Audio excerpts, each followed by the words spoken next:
এই রাস্তায় জানতে হলো যে ট্রাফিক সার্জনারাই লাগায়। এই একটা রোড দিয়ে বাস চলে, লেগুনা চলে, রিক্সা চলে, ভ্যান চলে। কদমতলী থেকে তাঁতিবাজার আসতে 2 ঘন্টা 20 মিনিট লাগে। বছরের পর বছর রাজধানীর গুলিস্তান থেকে সিদ্দিকবাজার রোড হয়ে তাঁতিবাজার ও নয়াবাজার রোডে ঘন্টার পর ঘন্টা অসহনীয় যানজট লেগেই থাকছে। নয়াবাজার থেকে গুলিস্তান মাত্র 2.5 কিলোমিটারের এই পথ পাড়ি দিতে সময় লাগছে 2 থেকে 2.5 ঘন্টা। কেন হচ্ছে এই সড়কে তীব্র যানজট, আর কেনই বা এই যানজট নিরসন হচ্ছে না, সেই বিষয়েই ঢাকা টাইমসের আজকের আয়োজন। এখন যে দৃশ্যটি দেখছেন, এটা নয়াবাজার এলাকার বাবুবাজার ব্রিজ। প্রায় 1 ঘন্টা দাঁড়িয়ে থেকেও যাত্রীবাহী পরিবহনগুলো ব্রিজটি পার হতে পারেনি। ইতোমধ্যে আধা ঘন্টার অপেক্ষার প্রহর শেষ হলেও ব্রিজটি পার হতে পারছে না রোগী বহনকারী এই অ্যাম্বুলেন্সটি।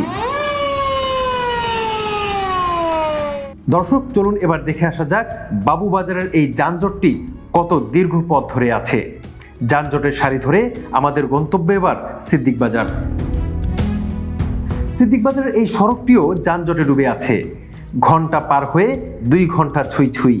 তবুও নয়াবাজার এলাকায় যানজটে দাঁড়িয়ে থাকা গণপরিবহনগুলো এখনও সিদ্দিকবাজারেই আসতে পারেনি। সিদ্দিকবাজারে যানজটে থাকা চালকরা বলছেন, অবৈধ পার্কিং আর ট্রাফিক পুলিশের চাঁদাবাজিতে এই সড়কে যানজট লেগে থাকে। এই রাস্তায় জানতে হলো যে ট্রাফিক সার্জনারাই লাগায়, রাস্তাঘাট ভাঙ্গা আর বেশি রহে। আমরা আরেকটু সামনের দিকে যেতে চাই, অর্থাৎ নয়াবাজার পর্যন্ত পৌঁছানো এই যানজটের শুরু এবং কারণ জানতে এবার যেতে হচ্ছে গুলিস্তান এলাকায়। গুলিস্তান আসতেই প্রথমে চোখে পড়ে ফুলবাড়িয়া ট্রাফিক বক্স ঘেঁষা একটি অবৈধভাবে বসানো বাস কাউন্টার, যার নাম দেওয়া হয়েছে দিশারি পরিবহন ফুলবাড়িয়া কাউন্টার। গুলিস্তানের এই ফুলবাড়িয়া চৌরাস্তা মোচড়েই বেশ কিছু গণপরিবহন অবৈধ স্ট্যান্ড এবং টিকিট কাউন্টারের নামে টার্মিনাল বসিয়ে রাস্তা দখল করে আছে। যানজটের কারণে মনে করেন ওই যে যেটি ইঞ্জিনের গাড়ি ছাড়া ওই কারণে যানজটটা লাগে। কারণ এই একটা রোড দিয়ে বাস চলে, লেগুনা চলে, রিক্সা চলে, ভ্যান চলে, ঠেলা গাড়ি চলে, অটো চলে।